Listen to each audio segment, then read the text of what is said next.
Welcome to FO Live, our signature panel discussion that brings together diverse views from around the world. Fair Observer is an independent nonprofit media organization that's published more than 2,500 voices over 90 countries. Anyone can write for us, but everyone goes through a rigorous editorial process. We combine diversity and quality in a way no one else does. So sign up for our free newsletter, subscribe to our YouTube channel, follow us on social media, and publish with us. I am Pablo Pardo, the US Bureau Chief of El Mundo, one of the largest newspapers in the Spanish-speaking world. Today, we discuss relations between India and the United States, two of the world's largest democracies. Since the end of the Cold War, India and the US have been inching closer.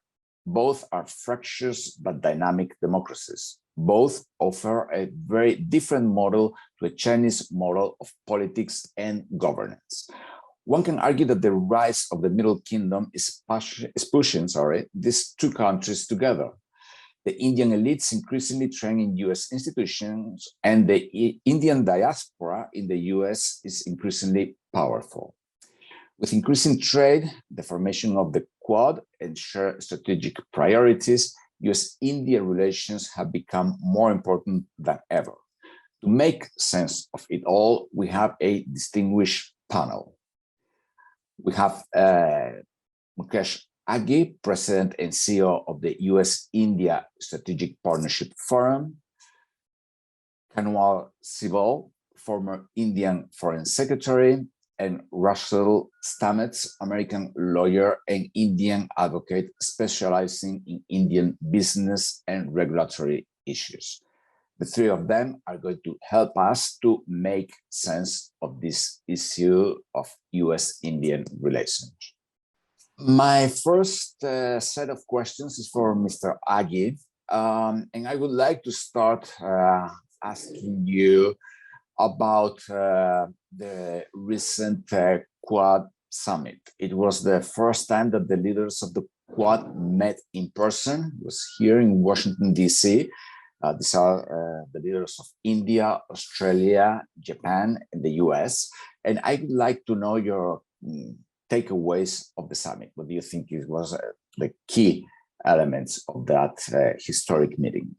Thank you, Pablo, and good morning. The Quad Summit, which took place 10 days ago in Washington, D.C., between India, US, Japan, and Australia, is a summit between the democracies which are looking to find common grounds to collaborate, cooperate, and function in a global international order itself. And I think you have to understand the Quad Summit focused a lot on vaccine diplomacy. It focused a lot on secure supply chain. It focused quite a bit on emerging technologies such as 5G, AI, and also on infrastructure. The objective of the Quad is how do we collaborate in a changing environment? And it is not a coalition against any countries. It is more of a alliance, if I use the word, between four democratic nations, which are looking to leverage each other, such as, if you look at vaccine diplomacy, we cannot handle pandemic unless you vaccinate the world itself. US provides the technology. In this case, they've offered Johnson & Johnson to be manufactured in India. India has the capacity and capability to produce massive amount of vaccines at a very affordable prices. So India is going to produce over 1 billion doses of Johnson & Johnson vaccine. Funding is coming from Japan, and then logistics supply chain to be managed by Australia. So we're trying to find among the four countries solutions which can be addressed on a global basis. So overall, it was a good summit, successful, coming out with some very focused objectives. The question is how do you take these objectives forward? And that's where the corporate America, corporate India, corporate Japan, corporate Australia has to come in together, execute those objectives itself. Perfect. Thank you very much.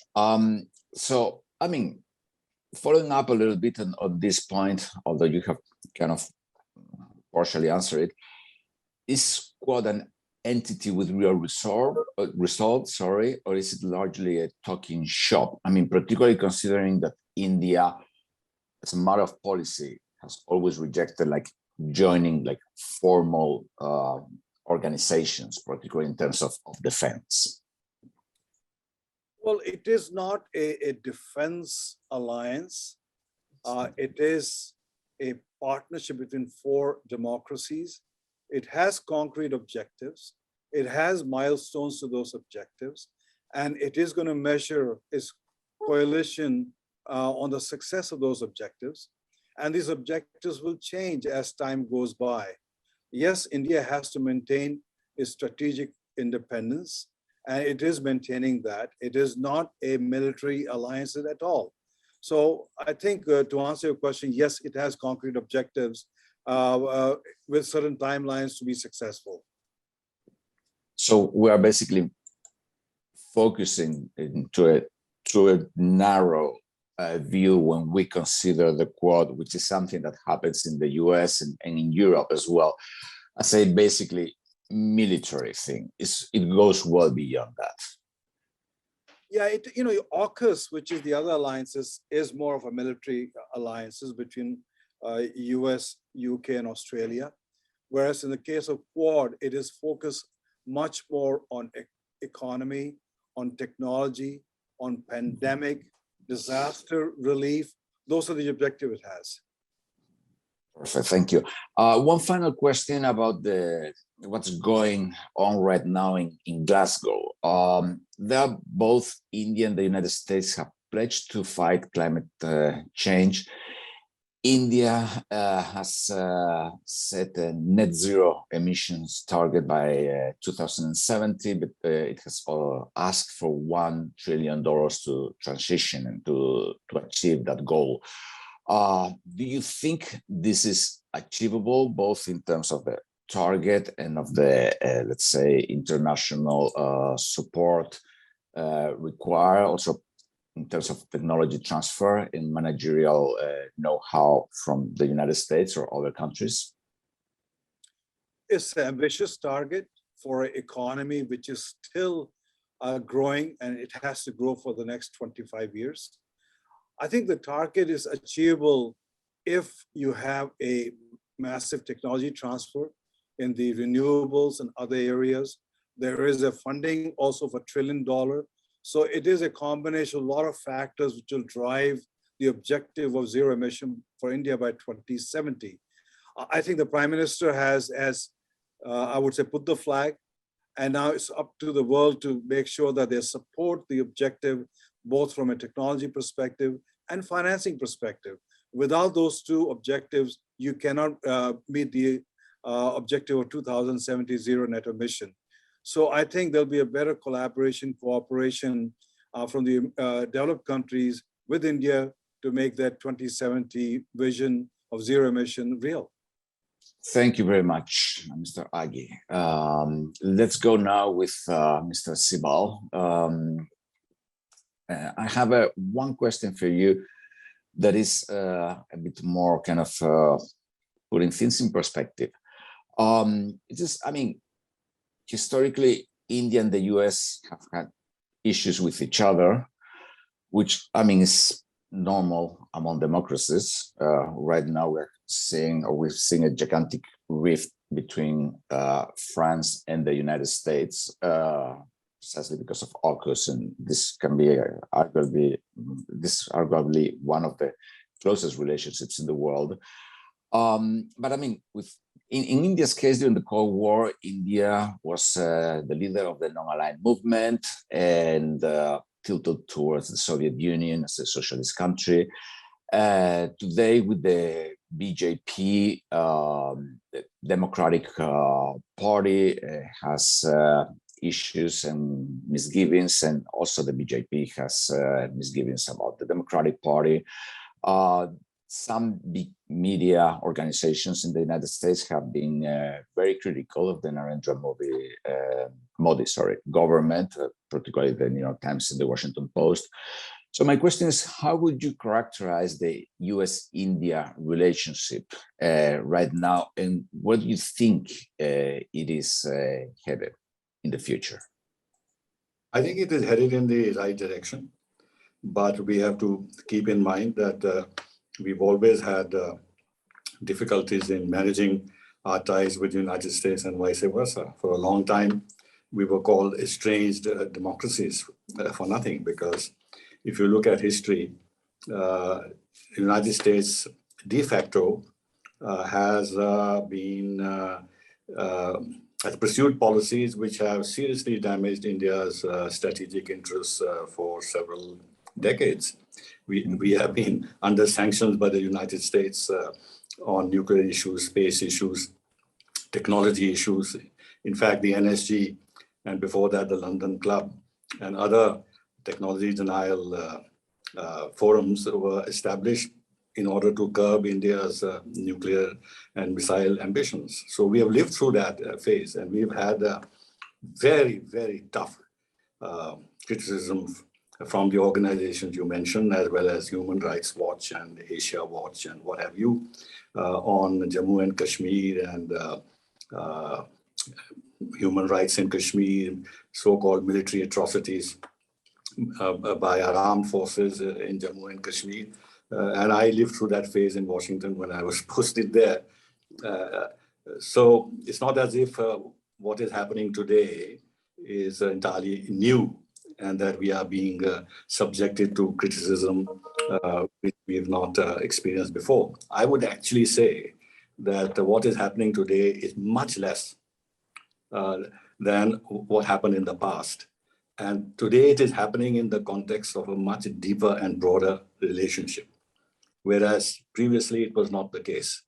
We had no defense relationship with the United States. Our trade relationship was minimal.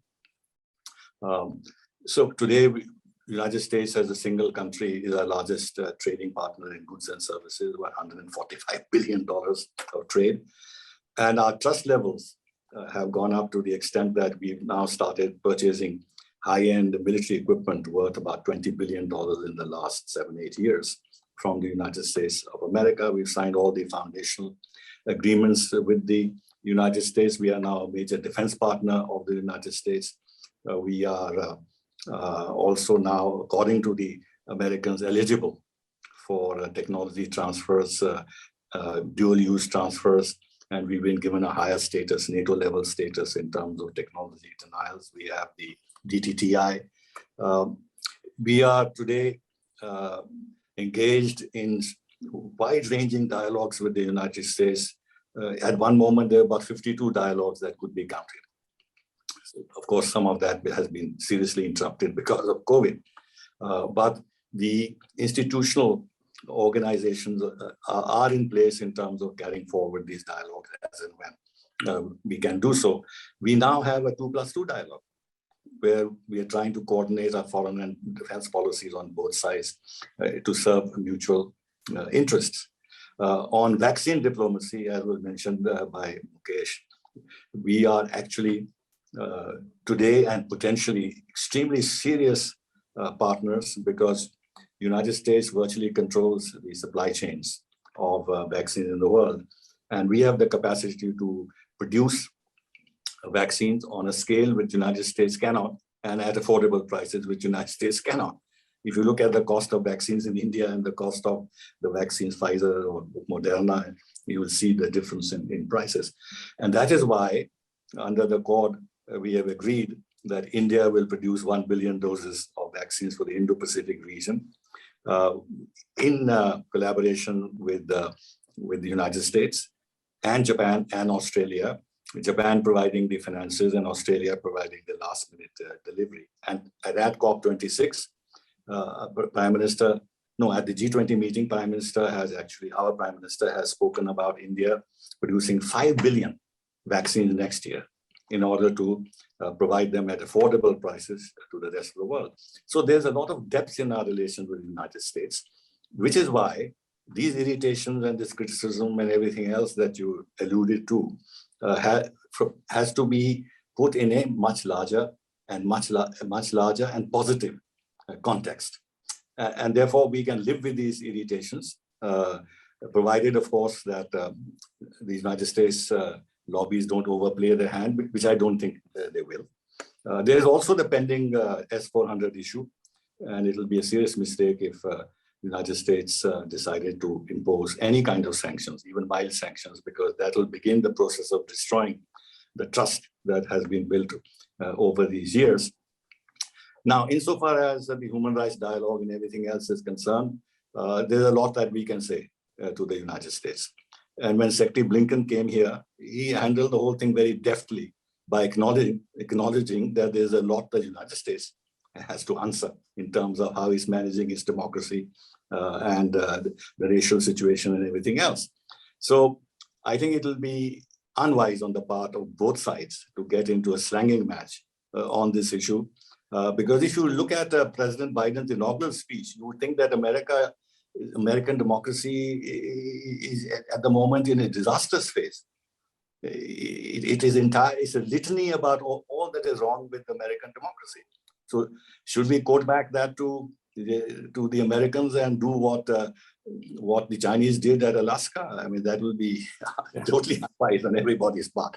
Insofar as New York Times and Washington Post are concerned, they've always been against us. I've dealt with them. They're incorrigible. They have an agenda, and they are now become very woke, whatever the word is, and they're appealing to certain leftist ideologies, leftist groups all over the world, because their sales are going down. They have to find a new market for their product. And they feel that this is the product that will help them regain some financial resources and this and that. So we can take it in our stride. And finally, I would say that I would have said that the role of the press in any country, should not be to actually create tensions in relations. Yes, legitimate criticism, balanced criticism, projection of a country's viewpoint which may not align with the other country's viewpoint is fair.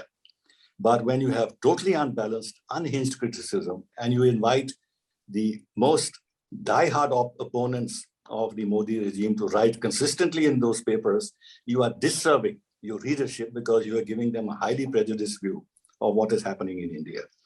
But I'll conclude by saying that we've had thick skin before, and we can continue to have thick skin again, and the United States must learn to respect other democracies. I think they have enough to do vis-a-vis China and condemn what is happening in China and focus all their ire and their anger at what is happening in China. Mr. Sibal, I have a additional question for you about a specific issue that has arisen in the last few weeks, which is Afghanistan.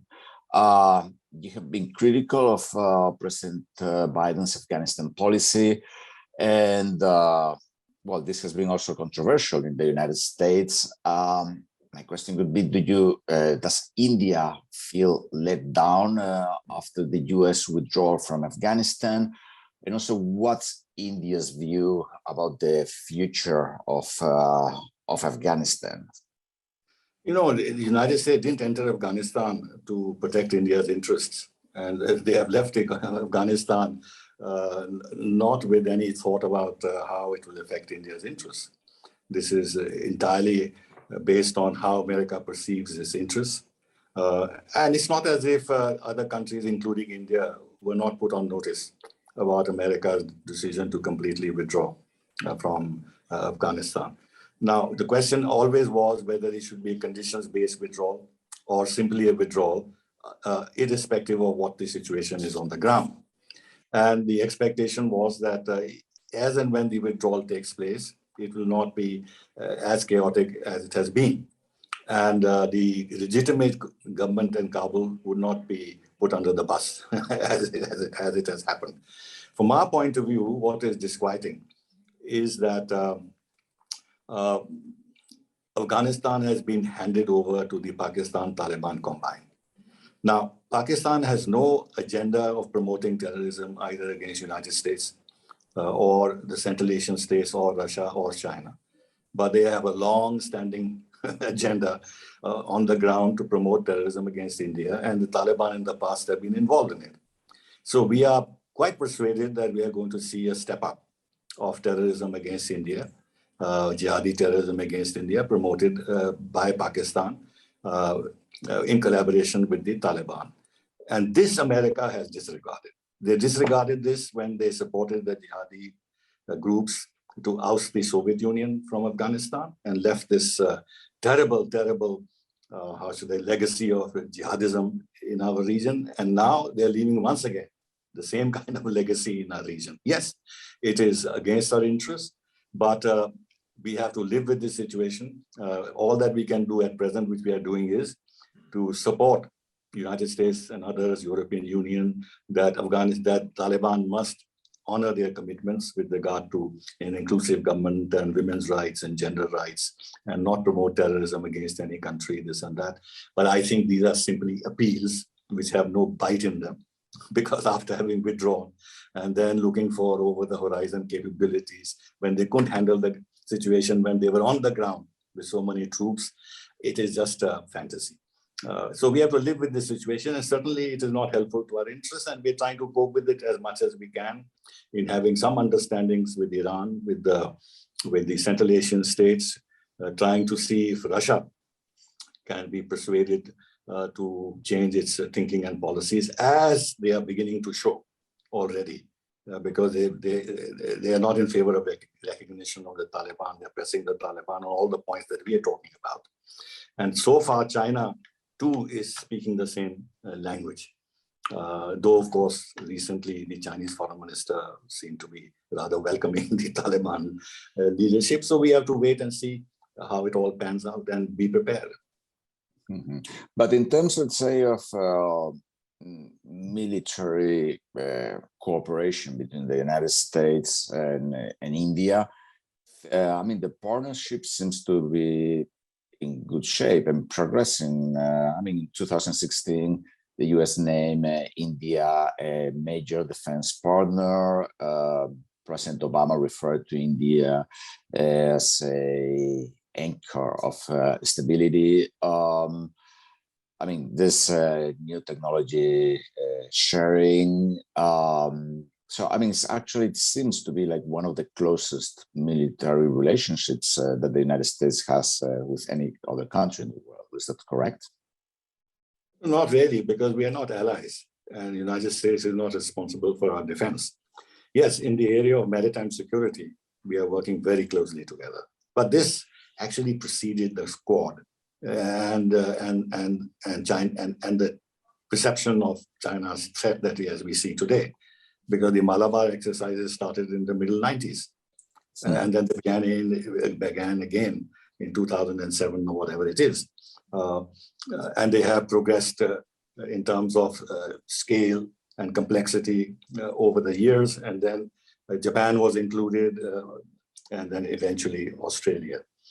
Now, of course, the China dimension in this is obvious, because China's Navy is expanding on an unprecedented scale. They now have more ships than the United States, larger Navy than the United States has.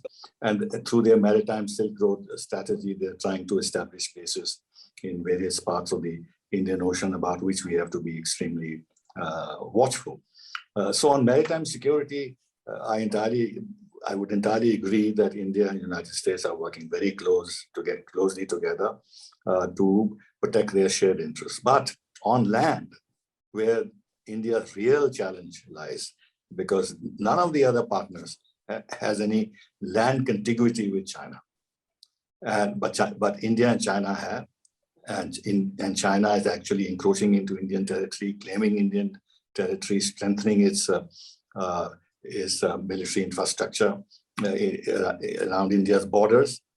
And today we have 50 to 60,000 troops facing each other on the icy heights of Ladakh. And I don't think the United States or anybody else wants to get into our land problems with China. Yes, by way of intelligence, some particular technologies that can be helpful. They have assisted and will assist, but ultimately the burden is on us. Therefore, I would nuance what you said in terms of military ties between India and the United States being, in a sense, the deepest that exists today. No, I think they are important, they are growing, they are helpful, they are shared objectives, but they are essentially in the maritime domain and not so much on the land domain.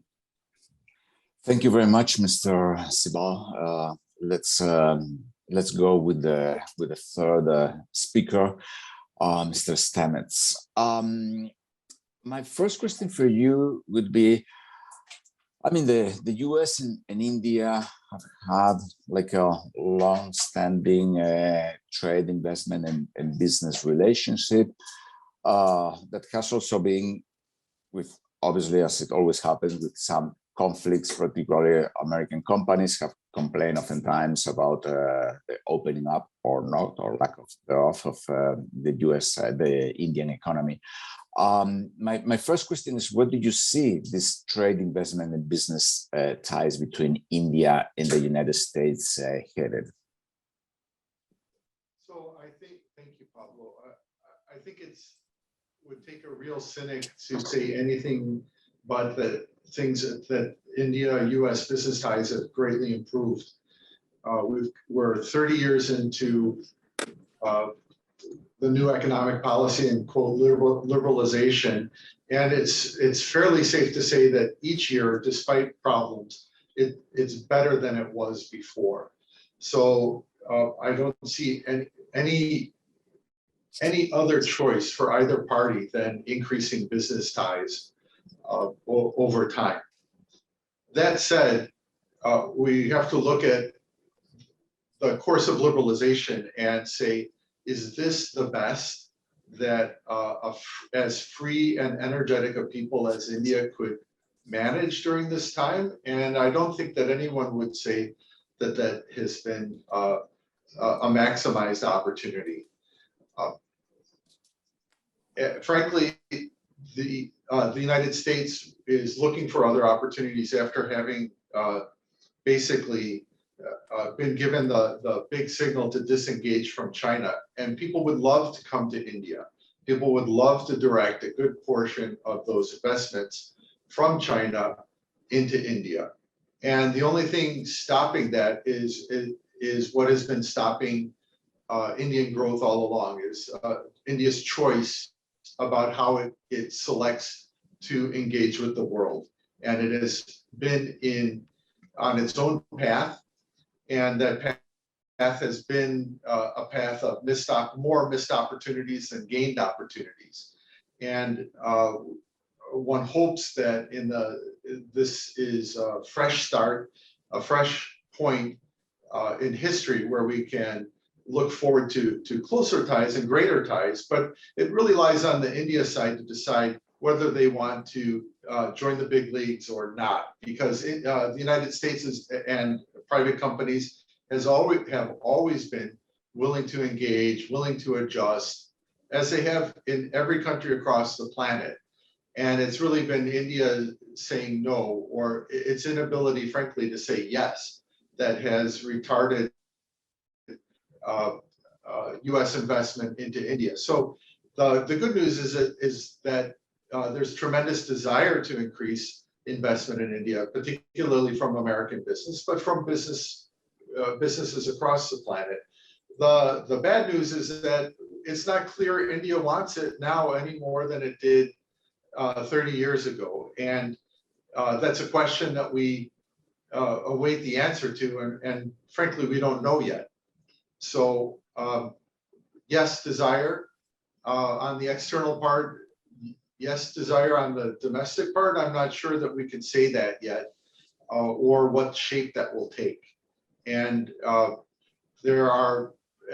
it's a glass 20% full and 80% empty right at the moment. And the 80% is probably filled with hopes and fears of both sides. But the trajectory is there, the opportunity is there, the desire is there on many people's parts, but it's really for the government to figure out what it is that it wants to do. And so far, those signals are anything but clear, and I would say anything but positive. Actually, I mean, you're from the Midwest. you made India your home. You also know Washington, D.C. rather well. So I think that you are uniquely positioned to tell us what both Delhi and Washington, D.C. need to develop closer ties in this regard. I mean, it's like, where are the areas where you think improvement is, let's say, easier to achieve, and which are the areas where you think improvement is more important, not necessarily easier to achieve? Sure. Well, I'll take I'll play a little small ball on this, in the sense that from a business standpoint, first, before I answer in an area which is more geopolitical, that is less my zone. But what's really striking is how much Indians and Americans are just natural business partners, natural allies. There's almost no separation in that way. And over the last 20 years, basically since the course of liberalization, that process has only accelerated. And that's, I'd say, a very positive and a very genuine and unstoppable force.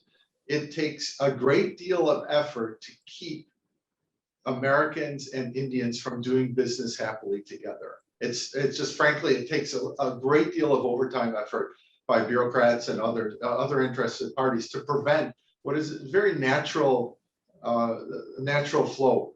That includes partly ethnic Indians who are either U.S. citizens now, or green card holders, or people who come. To name major corporations is to name Indians who are ethnic Indians who are part and parcel of the American fabric. But that has to be deeper than that on a personal basis. So I think that on what Washington and particularly Delhi official need to do is just to get out of the way of what people are doing naturally. I'll give an example of how close it is. I was at pre-pandemic, I was at a party in Bangalore where I lived 8 years. I live in Delhi now, and saw some friends. And 3 days later, I was in Palo Alto at a Starbucks that's on University Avenue, right downtown. And I was waiting for the restroom. Out of the restroom pops a friend who was just there. We just partied together in Bangalore 3 days before. It's like a bus depot between Silicon Valley, between Bangalore, between India. It is a natural conduit. So there's not much that needs to be done except to reduce obstructions. I would say that there is a lot of internationalization that still has yet to occur in India. And I would cite the example of Cisco trying to, in the early 2000s, trying to create an actual second headquarters in Bangalore, and how that went. The lack of exposure in India means that the Indians who are working in India said, that's all fine. You can have your second headquarters here, but everybody who matters has to be Indian. And that is not how Cisco has prospered. That is not how any major company has prospered across the way. And that is not how Indians have prospered in the United States. So we have yet to create an environment where there is diversity in India, where there is an internationalism that is equivalent to what is helped spur the growth in China, help spur the growth in Hong Kong. That has yet to happen, and that is purely bureaucratic and other barriers that have to happen. And once that happens, it's going to be much more like Palo Alto over here than it is even now, and it's already to a great extent like that. So I think the natural affinity, the sheer context. I don't think any other country on the planet has the same relationship with India that the United States. I would also add, from a strategic standpoint, the Anglophiliac, the Russophile generation of Indian bureaucrats are dying off. And as they pass from power, as they pass from this veil of tears, we will see a lot easier relationship between the United States and India than we ever have. And that will be positive and a fresh start for everyone. But there's still this, particularly in defense, particularly in some of the strategic aspects of Indian bureaucracy, there's an affinity for places and ideas other than the United States. And the US has problems, and we're straight up about that. But I think as this generation of Anglo and Russophile Indian bureaucrats pass from the scene, that the US and India have every opportunity to take off on a basis that they've not had in their shared histories. One final question for you. Could you be able to give us in a nutshell which industries, which areas of cooperation in terms of businesses could be the most interesting between both countries? Because when we talk about India, we always talk about technology, Palo Alto, right, Bangalore, or whatever, Apple going, not going there, sometimes about retail, Walmart, Amazon, and so on. But I mean, other than those big areas, what else should we focus on? Well, I think there are probably three areas that I would say, and I wouldn't discount the technology part. And one of the most dramatic changes in the pandemic and positive changes has been smoothing of logistics problems in India. Now, there are still plenty of logistical problems here, but we went from a cash-based, person-to-person, small-scale economy to delivery services for almost everything, and a comfort level with that we've never seen before in India, and it happened almost instantaneously. That's part of that is due to the pandemic, but that has been accelerating for some time. So we have people across the social spectrum and the age spectrum in India who are comfortable with electronic payments, comfortable purchasing online, comfortable purchasing things that they don't touch. It's the opposite of what the Future Group was saying before, and Mr. Biani was saying, that people had to run into things, they had to touch it, the McLuhan-esque aspect, the tactility of it, that's gone. All that tactility, that's gone. People in India like convenience, they like great prices, and they like getting their things on time. And that it may seem stupid to say that, but that has not been the case. And the regulations don't necessarily favor that. So I think logistics is one of the great developing areas in India, and it's at a tipping point where it can really materially change people's lives across the country. And it's a headache and it's difficult, but it's an essential aspect of developing a real Indian market. And I think companies that can help solve those issues, the last mile issues, the large issues, eliminating corruption from the supply chain. There's real opportunities at both the beginning, the middle, and the end of logistics. And that may not sound very sexy, but it's really, really a contributor to growth here. So I would say that's essential. The second I would say is absolutely technology. We have to look at the great changes that these technological innovations have brought, from everything from, I could get rice delivered. During this call, I could have had rice delivered, dry rice, in 10 kilos, delivered in 15 minutes. 2 years ago, before pandemic, that would have been an insane thing to say. Now we can get it. How will this change life? And that's not just because I'm privileged. That's available for anyone for the price. So things that make that happen are, and technology is it, have to be areas for growth. And from hotel rooms to rice to the most basics of life, all of those things have yet to be done.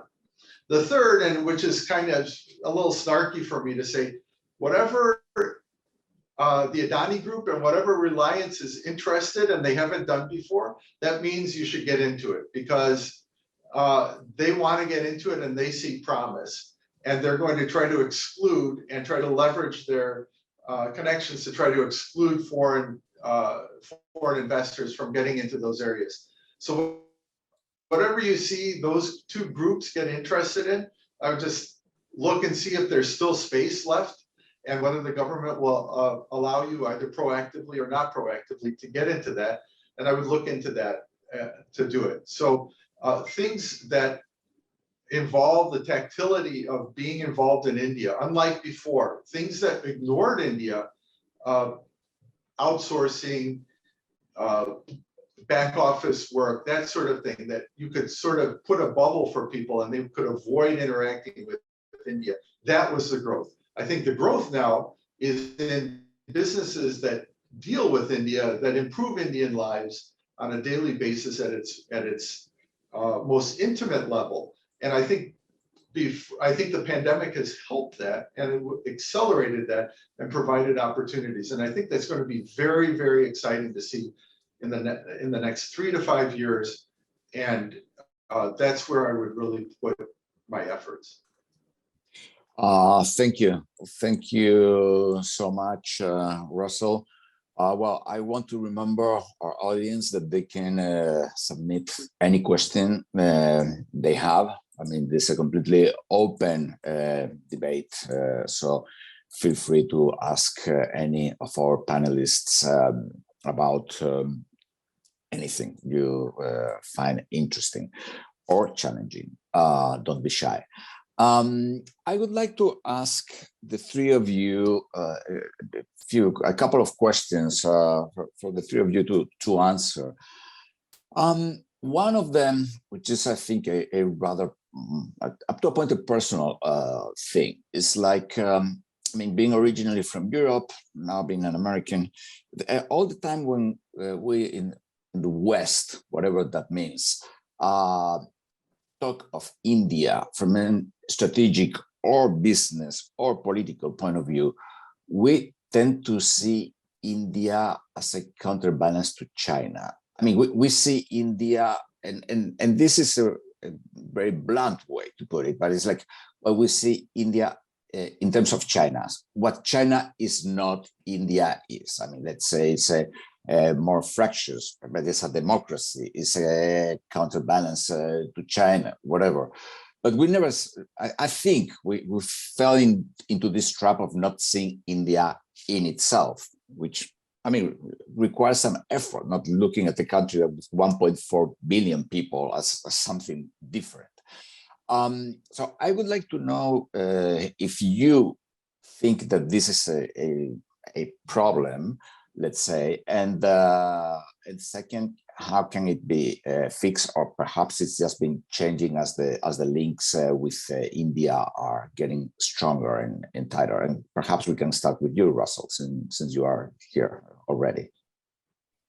So the comparison, I think, is anyone who has children, you know, things you care about shouldn't compare in that way.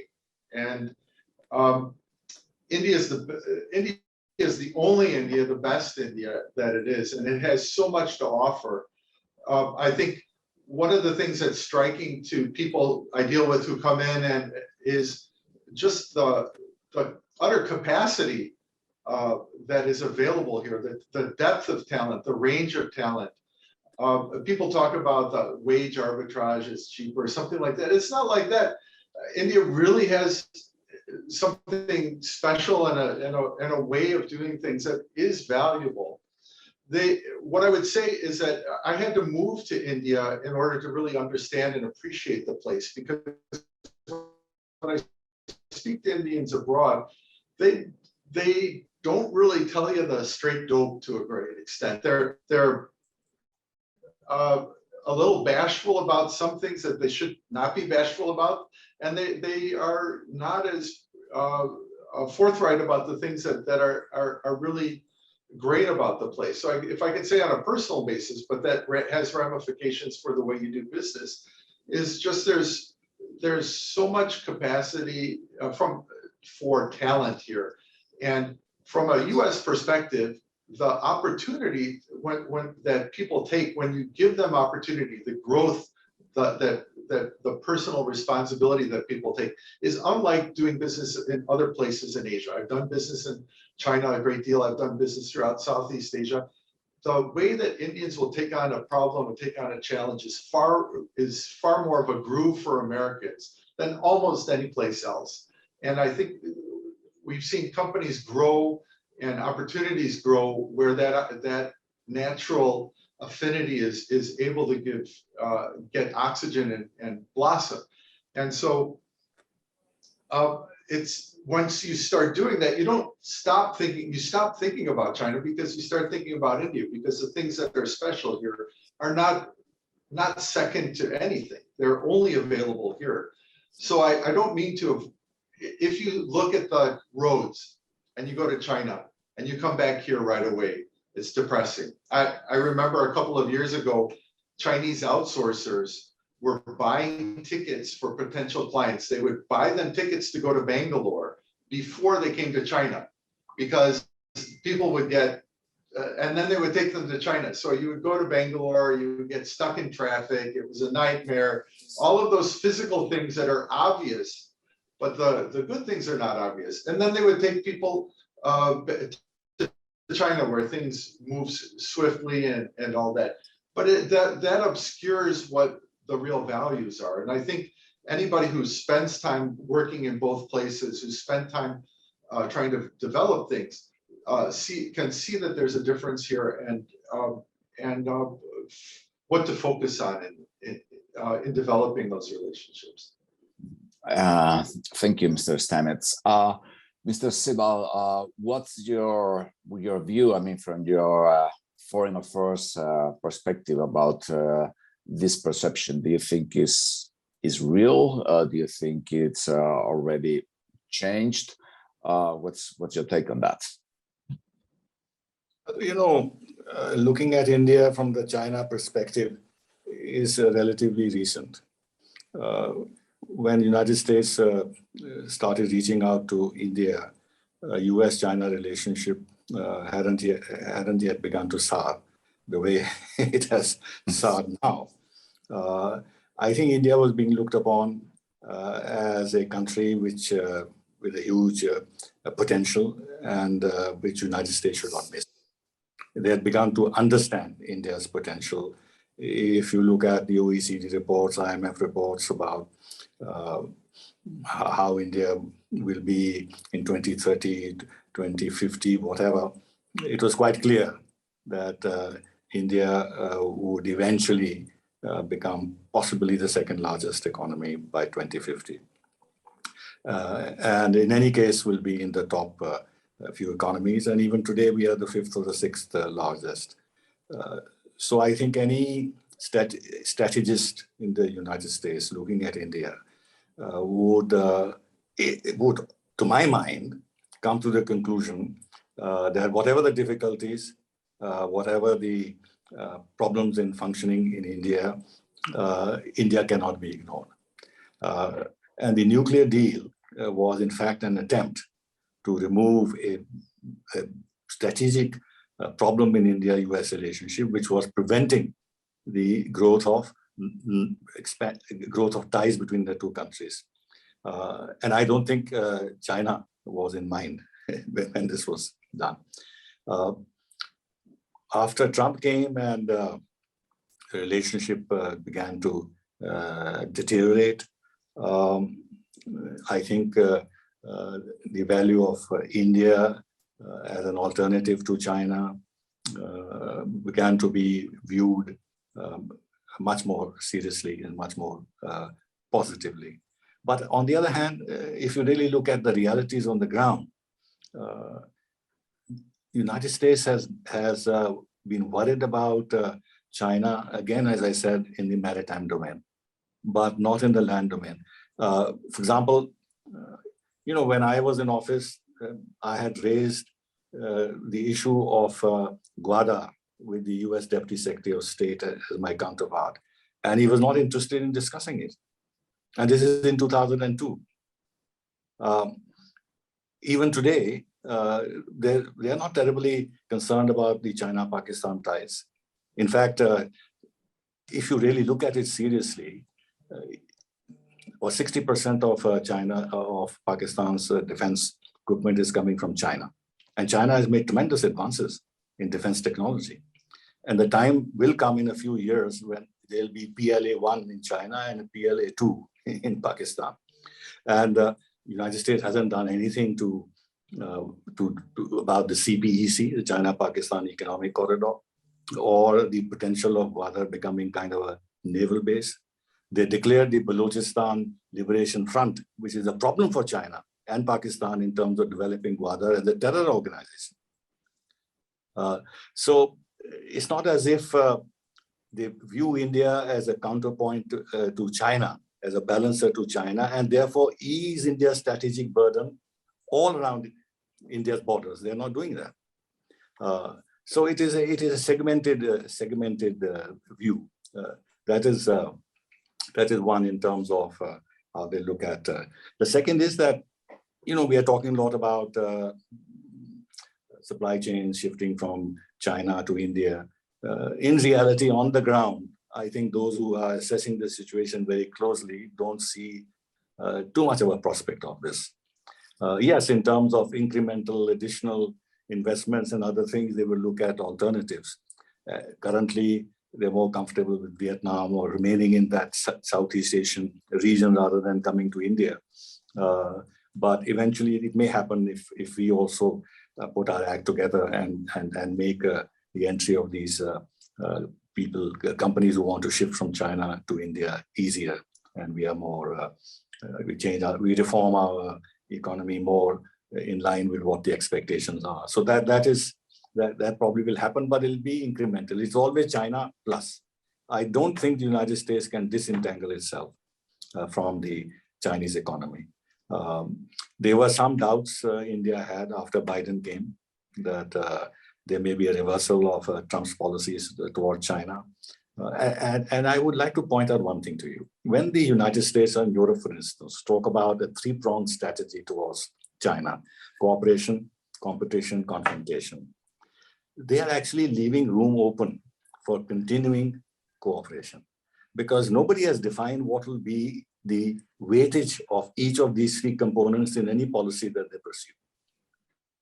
So in the sense that it's a kind of a formula which is very, very convenient. And now we find that the Wall Street and others, I don't know, maybe you have better information, they are beginning to feel that there has to be a way of engaging China. And even the strategic community, I read whether it's the CFR or the Atlantic Council and others, if you really look at their documents or what Richard Haas and others say, there's always this undercurrent that, you have to engage China and this and that. So if you look at that, it's not as if it's so clear cut that India is so valuable as a counterpoise to China that they're going to automatically build up India against China and throw their entire weight into this. I think the grip that China has on the global economy as the biggest trading nation, as the biggest exporter, controlling critical raw materials and technologies. You look at Elon Musk. He's invested in this electrical vehicle thing in China. All the critical raw materials, rare earths, and everything is there. So there is a lot of uncertainty in terms of how America as a whole is going to deal with China. Thank you so much. Mr. Aghi, just in a nutshell, because we have questions. We could keep on bleeding all of you and asking you questions like for 24 hours, because this is one of the most important partnerships in the world, and it's becoming more and more important. But I'm going to pose the same question to Mr. Aghi, and I'm going to add you one question from, not from me, from Atul Singh, sorry, that perhaps you can address like in 30 seconds. It's a question that could take like 30 days to answer. I mean, on the one hand is this thing about India being seen as a function of China, which is totally mistaken, obviously. Second question is, what do you think is the role of the Indian community in the United States? It's an incredibly successful community. I mean, the list of CEOs of Indian origin in the United States is really astonishing. There are governors, possible presidential candidates in 2024, who knows? A lot of people on the other party, not on the Republican Party, but on the Democratic Party, they are in President Biden's White House. So what's the role of this community? Can they play a positive role in both in the bilateral relations? What do you think about that? Well, Pablo, let me just answer the first question. I think when you look at, you can't take an approach with India, either you're with us or against us. We saw that during the Soviet Union, when India tried to be a non-aligned country, and it was constantly bashed because it was not part of the US dominance itself. And we seems to be going the same direction with China. But you have to understand, India, China has a 3,000 kilometer border. India has to learn to live with China. Yes, China has been aggressive, assertive with India. India has to find its way, because for the next 25 years, India has to find a sense of peace to grow its economy and improve the quality of life of its citizens. That's where the focus is. So I think you cannot try to label India as a counterweight to China. I think India as an economy will be the fastest growing economy this year. It is a #1 destination on FDI. And if you look at from an exports perspective, India's exports are record breaking. So the structural reform this government has made in the last 5-6 years are building the nation in a different direction. Reforms which no other government could take them on. They may be unpopular, but they took them on. And when you look at companies like Google, Amazon, Uber, WhatsApp, Facebook, they dominate the Indian economy, and they all shut out of China. So I think when I look at India, it is becoming a strong economic power. It needs almost $100 billion on an annual basis, FDI coming in. So it is opening up more and more. I was there last week talking to ministers and government leaders and bureaucrats. They're eager to see what else can be done to bring the reforms. Now, on the second part of the question you asked about the role of diaspora between India-US relationship, diaspora plays a very critical role between the relationship. We have 4.5 million Indian Americans in the US and roughly 1.2 million waiting for the green card itself. And then you have almost 200,000 students in the country on an annual basis, and the number is growing substantially itself. Indian Americans are the most affluent minority group in America today. On a per capita basis, they contribute the highest to philanthropy, one of the most educated minority group in the country. If you look at the corporate America, they succeed well there. If you look at academia, they do very well there. If you look at in the Biden administration, we have almost 100 plus Indian Americans from a leadership perspective down to the staffer itself. So they are contributing quite a bit. I mean, say, look at my organization, US-India Strategic Partnership Forum, very strong leadership, both in the board and the membership, which is focused on building a strong partnership between two countries. So I think Indian Americans play a very pivotal role driving this relationship, because there is an emotional attachment, but more important is the substance understanding of the economy, culture, and the people.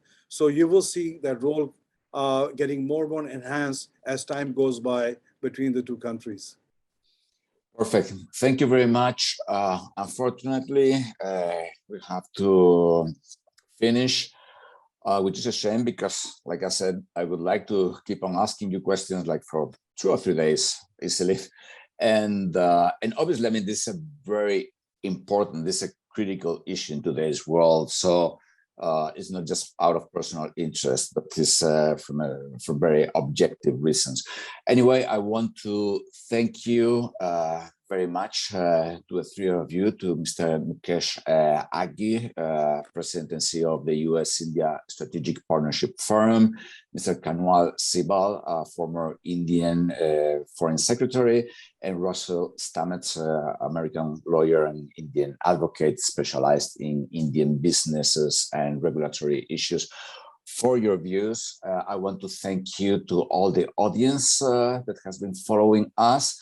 Remember then that this is going to be posted on YouTube, that they can follow the Fair Observer for further discussion and for more information about international affairs of the day, all the time.